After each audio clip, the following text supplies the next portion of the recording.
ये आपके पास एक प्रोग्राम है स्ट्रिंग के अंदर। हमें क्या करना है, हमें एक वर्ड एंटर करना है यूज़र से और चेक करना है कि वो यूनिक है कि नहीं है। सो सबसे पहले ये बात समझते हैं कि यूनिक वर्ड क्या होता है। अगर हमने एक स्ट्रिंग डाली यहाँ पर and we writing here Python, so इस पूरी की पूरी स्ट्रिंग के अंदर आप एक बात देखो, इसके अंदर कोई वर्ड आप रिपीटेड है, यानी कोई भी वर्ड क्या हो रहा है, कोई भी कैरेक्टर रिपीट नहीं हो रहा है। तो ऐसे वर्ड को हम बोलते हैं यूनिक वर्ड। क्या बोलेंगे उनको? Unique word.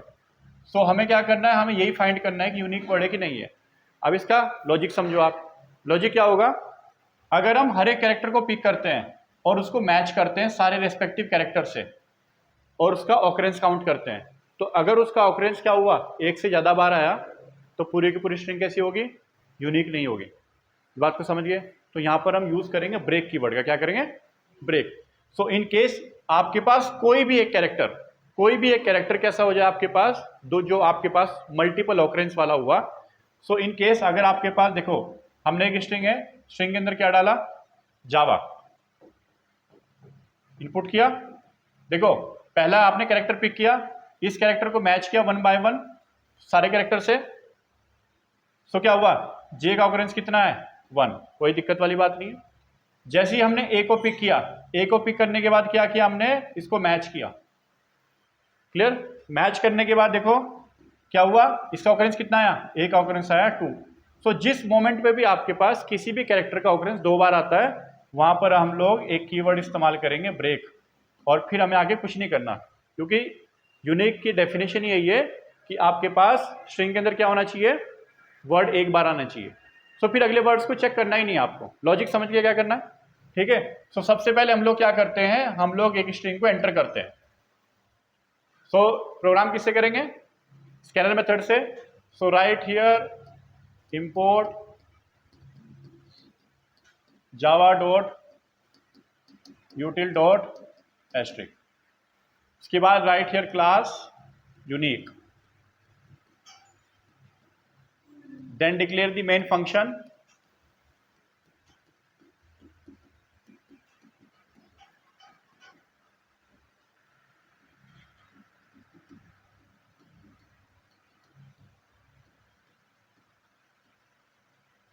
इसको करने के बाद क्या करोगे?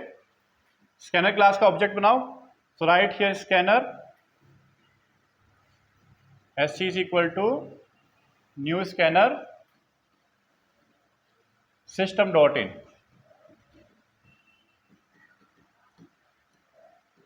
ठीक है। ऑब्जेक्ट बनाने के बाद हम लोग क्या करते हैं, you take a variable of string type, और उसमें क्या करोगे आप? इंसर्ट कर दो आपके पास जो भी स्ट्रिंग होगी। तो यहां पर हम स्ट्रिंग को इंसर्ट करते हैं। So write here that is string s1 is equal to sc dot next line. यहां पर हमने क्या किया, अपनी स्ट्रिंग को इंसर्ट कर दिया। अब इसको इंसर्ट करने के बाद क्या करते हैं? लेंथ कैलकुलेट करते हैं। ठीक है। और लेंथ कैलकुलेट करने के बाद क्या करेंगे? अच्छा, यहां पर आपको दूसरी स्ट्रिंग की रिक्वायरमेंट है कि नहीं है? बताओ। नहीं है ना? हमें सिर्फ क्या करना है? ऑकरेंस काउंट करना है ना, बाकी हमको कुछ नहीं करना। हमको प्रिंट करना है कि यूनिक है कि नहीं है, बस। उसके अलावा आपको कुछ नहीं करना है यहाँ पर।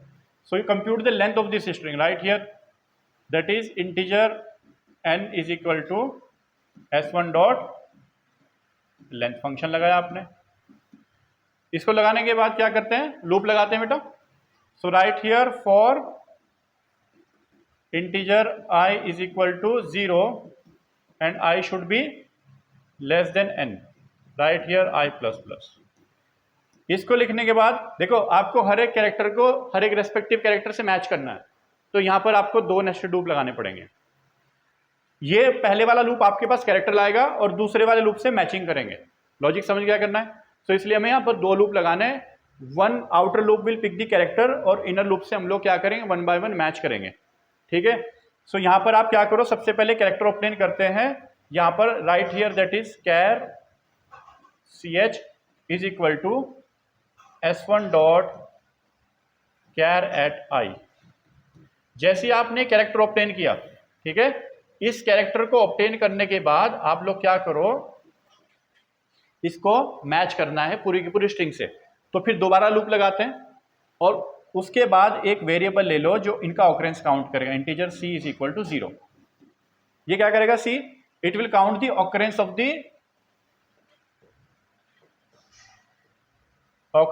character. ये हर एक कैरेक्टर का ऑकरेंस काउंट करेगा, इसलिए मैंने इसको डिक्लेयर किया है। तो जैसे ही मेरे पास कैरेक्टर आता है, मैंने इसको क्या किया, 0 से इनिशियलाइज किया। अब मैं इसकी मैचिंग स्टार्ट करता हूं पूरी पूरी स्ट्रिंग से। सो यहां पर हम लोग लिखेंगे that is for integer j is equal to 0 and j should be less than n। ठीक है, क्या होगा, j लूप भी आपके पास स्ट्रिंग में लास्ट तक चलेगा and right here j plus plus.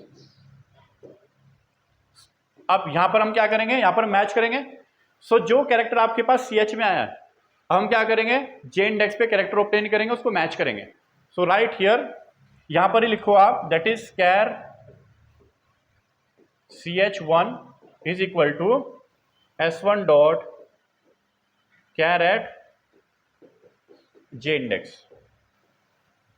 ठीक है, ऊपर से ch के अंदर आपके पास कैरेक्टर आया, उस कैरेक्टर को हमने क्या किया, j इंडेक्स का लूप चलाने के बाद 1 बाय 1 हमने मैच कर रहे हैं उसको।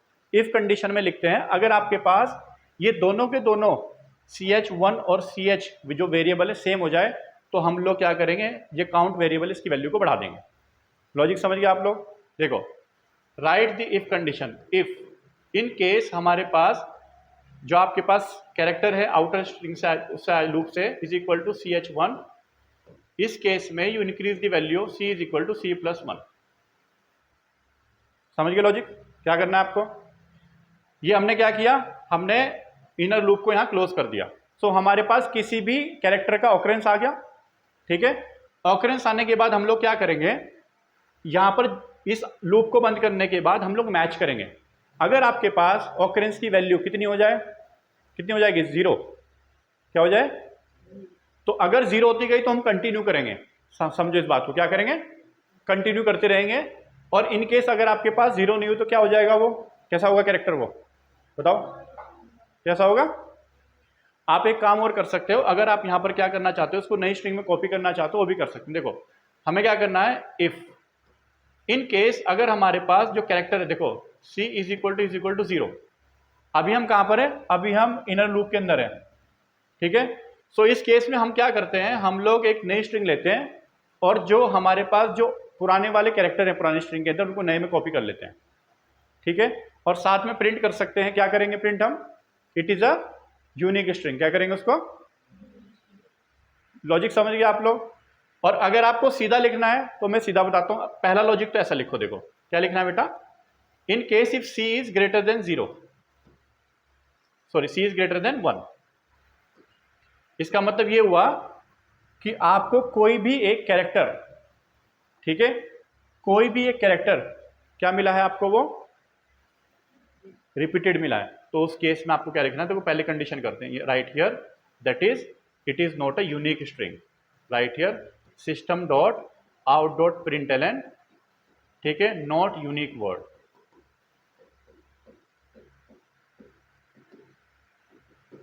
और इसके साथ फिर अगले वर्ड्स को आपको चेक नहीं करना, इसके बाद you write the keyword break, ये आपके पास लूप को टर्मिनेट कर देगा। ये लॉजिक समझ गए आप लोग? ठीक है, so this is the logic. पहला लॉजिक हम ऐसे लिखेंगे। अब हमें लिखना है एल्स के बारे में। क्या लिखना है, एल्स के बारे में लिखना है। तो हम एल्स में क्या लिखेंगे, एल्स में हम लोग क्या लिखते हैं कि देखो हमारे पास हमेशा वैल्यू क्या होनी चाहिए बेटा, एग्जैक्टली 1 होनी चाहिए ना वैल्यू। देखो 1 से लेस भी होनी चाहिए, क्योंकि ऐसा जरूरी नहीं कि देखो जिस कैरेक्टर को हम लोग चेक करें स्ट्रिंग में तो प्रेजेंट पक्का होगा। तो अगर आपके पास c की वैल्यू एग्जैक्टली 1 आती है तो हमें क्या लिखना होगा, इस केस में क्या लिखना होगा बताओ, क्या लिख बेटा, नॉट यूनिक तो यहां पर है, ठीक है, नॉट यूनिक तो यहां पर हुआ, हमें यूनिक के लिए लॉजिक बनाना है, इस बात को समझो। ये तो लॉजिक समझ गए ना आप लोग। अगर हमारे पास कोई भी ऑकरेंस की वैल्यू ग्रेटर देन 1 होती है तो मुझे क्या करना है, नॉट यूनिक वर्ड लिखने के बाद एग्जिट कर देना है, क्योंकि फर्दर क्या करना है, मुझे आगे के वर्ड्स को मुझे चेक नहीं करना। अब इसके बाद का लॉजिक क्या होगा, ये एल्स कंडीशन में भाई यूनिक, देखो नॉट यूनिक के लिए तो मैंने कंडीशन डिटरमाइन कर दी है, तो यूनिक के लिए कंडीशन क्या होगी इस केस में, क्या होगी, लेस देन 1 कैसे हो सकता है बेटा, इन केस अगर आपके पास कोई स्ट्रिंग लिखी है, मुझे एक बात बताओ, इसमें कोई भी कैरेक्टर चेक करो, क्या लेस देन 1 हो सकता है उसका ऑकरेंस? कभी नहीं हो सकता ना, तो 1 तो होगा ही उसका ऑकरेंस। तो इसका मतलब सारे कैरेक्टर का अगर ऑकरेंस क्या हो जाए, जितने भी आपके पास कैरेक्टर हैं उनका सबका ऑकरेंस एक एक बार आ जाए, तो तब क्या होगी हमारे पास स्ट्रिंग? कैसी होगी वो? यूनिक होगी ना। तो मुझे एल्स में ये लॉजिक लिखना है। क्या लिखना है? एल्स में ये लॉजिक लिखते हैं। तो एल्स में लॉजिक आसान करने के लिए मैं एक बात क्या कहता हूँ, ये काम करते हैं। देखो, हम एक स्ट्रिंग ले लेते हैं, एम्प्टी स्ट्रिंग, और उस एम्प्टी स्ट्रिंग के अंदर इन वर्ड्स को हम डालते रहते हैं, और लास्ट में देखें कि जो वर्ड हमने एंटर किया था उसकी लेंथ और इसकी लेंथ बराबर है, तो क्या हुआ? यूनिक हुआ ना, यानी सारे वर्ड्स कॉपी हो गए। लॉजिक समझ गए क्या करेंगे? So write here that is string 2 is equal to string 2 plus, ठीक है? एल्स में लिखेंगे बेटा इसको, एल्स में लिख दो string 2 is equal to string 2 plus, ठीक है? कौन सा वर्ड कॉपी करना है आपको बताओ? बिल्कुल CH, क्या करना है कॉपी? CH, ये कॉपी करना है, और ये आप यहां क्लोज कर दो। दैट इज हमने यहां पर क्या किया, जो आपके पास आउटर लूप था इसको बंद कर दिया, ये बंद कर दिया हमने आउटर लूप। लॉजिक समझ गए आप लोग? ठीक है। और यहां पर आप डिक्लेयर कर लेना दैट इज स्ट्रिंग, जो आपके पास है उसको ब्लैंक स्ट्रिंग डिक्लेयर कर लेना। ये हमने यहां पर ब्लैंक स्ट्रिंग डिक्लेयर कर दिया, इसको भी डिक्लेयर कर लेना। ये लॉजिक समझ गए? अभी हमने आउटर लूप यहां पर क्लोज कर दिया, इनर लूप पहले बंद हो गया था, तो ये है आपके पास इनर लूप यहां पर क्लोज होता है। अभी भी तो है ना, इसके बाद भी बेटा अभी हमने सिर्फ और सिर्फ कैरेक्टर कॉपी किए हैं। अब हमें क्या करना है, आप इसकी लेंथ निकालो, ठीक है? तो अगर हमने इसकी लेंथ फाइंड की that is integer n1 is equal to string 2 dot length. आपने इसकी लेंथ कंप्यूट की, जैसी इसकी लेंथ आपके पास n के बराबर आती है, इसका मतलब सारे के सारे कैरेक्टर कॉपी किए ना हमने कोई कैरेक्टर लीव नहीं किया, तो कैसा हुआ? It is a unique word. Logic समझ गए आप लोग? अब इसको मैच कर लो। So in case if that is n is equal to n1, so write here system dot out dot println, it is unique word, it is unique word, ठीक है? ये आपको ये करना है लॉजिक, ठीक है? समझ गए इस बात को? So this is the logic, जो आपको क्या करना है, ये लॉजिक लगाना है इस केस में। सो आप देखो काम कैसे करेगा है। आप कोई भी स्ट्रिंग को एंटर करते हो, नोट कर लिया नहीं? आप कोई भी स्ट्रिंग को एंटर करते हो तो सबसे पहले देखो, आपने S1 के अंदर कोई भी स्ट्रिंग एंटर करी, बताओ कौन सी स्ट्रिंग एंटर करे जिसमें रिपीटेड वर्ड्स नहीं है? हाँ, दुनिया तबाह हो जाए, हम अपना नाम नहीं भूल सकते, इसलिए ये हो गया। हमने ध्रुव एंटर किया, आप सबसे पहले देखो यहां पर लेंथ कितनी आई इसकी, कितने कैरेक्टर इसमें? 5, ठीक है? उसके बाद यहां पर CH, सबसे पहले आउटर लूप लगा रहे हैं बेटा, आई का लूप लगाया हमने, ठीक है? सो CH के अंदर जो वेरिएबल आया सबसे पहले D आया, क्या है आपके पास? D। उसके बाद हमने क्या किया, CH1 के अंदर भी D आया, हमने इस D को पूरी की पूरी स्ट्रिंग से 1 बाय 1 मैच किया, CH1 के अंदर D आया, फिर H से मैच किया, R, U और B से, तो इसका ऑकरेंस कितना है हमारे पास? ये 1 है। लॉजिक समझ गए आप लोग? सो आउटर लूप क्या काम कर रहा है, किसी कैरेक्टर को पिक करता है और ये आपके पास इनर लूप से हम उसको मैच करते हैं। तो जैसे उसकी मैचिंग करते हैं, हम लोग क्या करते हैं, जो काउंटर वेरिएबल है उस काउंटर वेरिएबल की वैल्यू को हम क्या कर रहे हैं, देखो उसकी वैल्यू को इंक्रीमेंट करते हैं बाय 1। ये तो कर रहे हैं हम लोग यहां पर। तो इस केस में अगर हमारे पास जो वैल्यू है कितनी आती है? 1, तो हम क्या करते हैं, उसको नए वाले स्ट्रिंग में कॉपी कर लेंगे। देखो ये आ गया। लॉजिक समझ गए आप लोग? नाउ अब सेकंड इटरेशन में देखो बेटा, आई का लूप कितना है? 1। सो आपके पास CH के अंदर कौन सा कैरेक्टर आया? H। और CH1 कहां से चलेगा?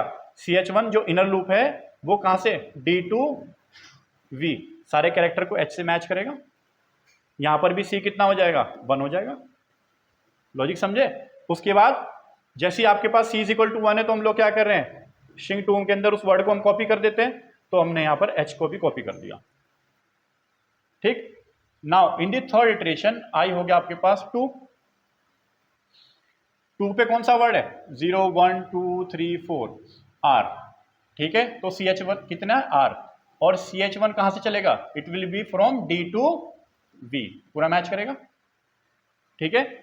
C कितना हुआ इस केस में 1 हुआ, तो स्ट्रिंग 2 के अंदर कितना हो गया, दैट इज पहले कितना था इसके अंदर आ गया था ना DH, तो ये हो जाएगा DH प्लस R। देखो ऐसे वर्ड ऐड होते रहेंगे इसमें।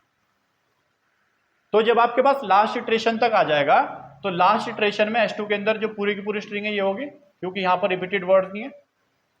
तो लास्ट इटरेशन में पूरा का पूरा वर्ड कॉपी हो गया। हमने क्या किया, हमने इसकी लेंथ निकाली, कितने बेटे इसकी लेंथ 5, और n कितना था 5।